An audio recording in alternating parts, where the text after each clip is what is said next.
Hi, guys. This is your introductory note on international law. So, the idea of imposing rules and laws on the entire world, not just a specific country. So, it's important to realize one of the main distinctions between international and domestic law. The laws of Canada, as Canadians, are mandatory. We do not get a choice to in which laws we follow and which ones we don't. As soon as you become, again, the age of majority, age 18, as a Canadian citizen living in Canada, you are subject to the full extent of the Canadian Criminal Code. But when it comes to international law, it's different because we're not talking about usually specific individuals in international law, but the actions of a country itself or the government of that country. And international law, to a huge extent, is completely voluntary. Again, a lot of nations can choose to completely disobey international law, and sometimes there's not a lot that can be done about it. So only those countries that agree to be bound by international treaties and again conventions are subject to them too. So some countries never sign official legal documents and never join treaties, so they don't follow them, even though we would like them to. Issues: governments change. One government is again pro a specific international law or treaty, and suddenly, again, an election happens, governments change, new leader, new priorities. Again, maybe they don't feel like adopting that same international law or accord or convention. And just when we talk about, again, nations and how they interact with other nations, again, Justin Trudeau had a very different relationship with Barack Obama, the former president of the United States. Again, they were very collegial, they worked together, they had an affable, friendly relationship.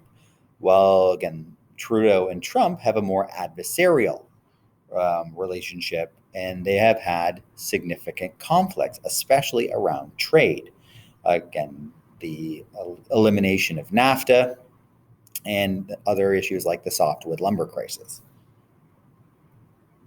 And also socioeconomic crises. So sometimes, again, a nation has the best intentions to always follow certain rules and laws, again, domestic or international, but something happens in their country where that does not become the priority. Again, following and looking out for the entire world is not a priority. Looking after your own citizens is the priority. Again, pandemic responses. Again, we want and we expect the Canadian government to always put our best interests, Canadians, again, at the forefront when we're planning and how do we again fight COVID-19. That's not a very multilateral or international approach, though. Other challenges in international law: differing cultures, morals, and beliefs. We're all different. Sometimes we discuss the ideas of ethical imperialism and cultural relativism. Um, but sometimes domestic laws of Canada or one country may not be compatible or even remotely similar to another. And I always look at the idea of religion. Again, we have the freedom of religion. We have in Canada, and we have a very diverse religious demographic in Canada. But there are other nations in the world that take a very different perspective on religion. And if you speak ill, or again, in the minds of some people, wrongly about that religion, or you criticize that religion, you can face severe punishment. And if you look at this map, again, certain nations, again, Saudi Arabia, Iran, Pakistan, Afghanistan, again, parts of kind of the Maghreb or again, Western Africa, again, if you criticize the predominant religion, it's the death penalty. It's capital punishment. Some people make the distinction where a lot of these countries are very kind of monocultural. where there is only a single religion, and the religion and the state are meshed heavily together.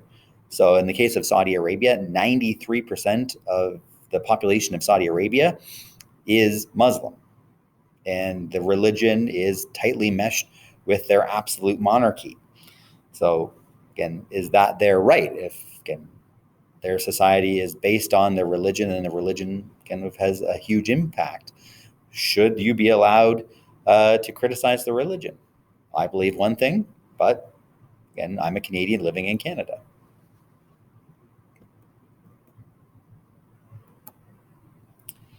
And one of the issues is the idea of sovereignty. Again, the ability of a government and a people to make decisions for themselves and to have complete control. We call that idea sovereignty. Because, again, in the general sense, nobody likes, again, having one person tell you what to do. And on a global scale, no country likes another country telling them what to do, even if it's counterintuitive or, again, completely strange. And there's the idea of the Convention on the Rights of Persons with Disabilities, which the United States refused to ratify, even though their laws wouldn't change. Again, the UN Convention was based on the Americans with Disabilities Act. So it wouldn't have required any laws, but the US still refused to ratify it because they saw it as an international overreach. The UN, or again, other governments telling them what to do. They also refused to ratify the Convention on the Rights of the Child, and it was only them and Somalia who didn't ratify it. And from a political perspective, many US politicians run on a platform of being anti-international. Again, Donald Trump, one of his primary policies is, again, called America First. Again, he ran on the idea that everything the United States does should benefit and prioritize the United States. And it was a very popular political idea. As again, it was a key tenet of his platform. And we often, again, this picture kind of exemplifies that, where this picture had the caption, Donald Trump against the world. So sometimes this is a politically advantageous position to take. Again, Canada isn't any better when you look at some things we've rejected on an international scale. Again, we've put up issues with the UN Declaration on the Rights of Indigenous Peoples. Again, drafted in 2007, Canada voted against it.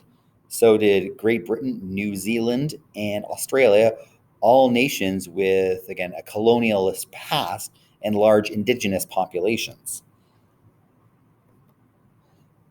So again, the minister at that time, who was actually the Minister of Indian Affairs, a portfolio that no longer exists, it's the Minister of Indigenous Services now.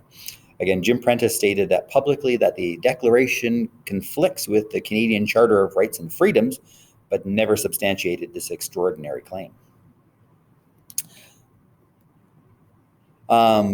Before I move on to that next bullet, again, Canada has adopted it. May 2016, it was adopted. But this goes back to a previous point. Governments change, ideas on international politics change. 2007, this was the Conservative government under Stephen Harper. In 2016, it is the Liberal government under Justin Trudeau. So things can change. But one of the main issues is that a lot of international agreements aren't laws per se. They're what are referred to as accords. And an accord is an idea, it's an agreement or concurrence of opinion, will, or action. It signals that people agree on a subject, they want to do something on that subject, and a rough idea of how it is done. It's not a contract. And people can come and go and take their own interpretation of that accord as well. So what's lacking in international law? There's no one universal legislative body to make laws. We think it's the United Nations, but it's honestly more complicated than that. There's no one single court to determine penalties. There's no global police force to enforce laws and penalties. But the UN, they do administer some international law. There is the International Criminal Court that tries war criminals. There's the International Court of Justice, which prosecutes crimes on a more global scale. There's various international tribunals. And there is, Interpol. Even though I said there isn't an international police force, there is a group, Interpol, that does monitor criminal activity worldwide. They don't really have the ability to arrest anybody or really charge anybody. They require local and domestic police to carry out most of their will. Okay. If you have any questions, email, Google Classroom, or meet me on Google Meet. Have a good day, guys.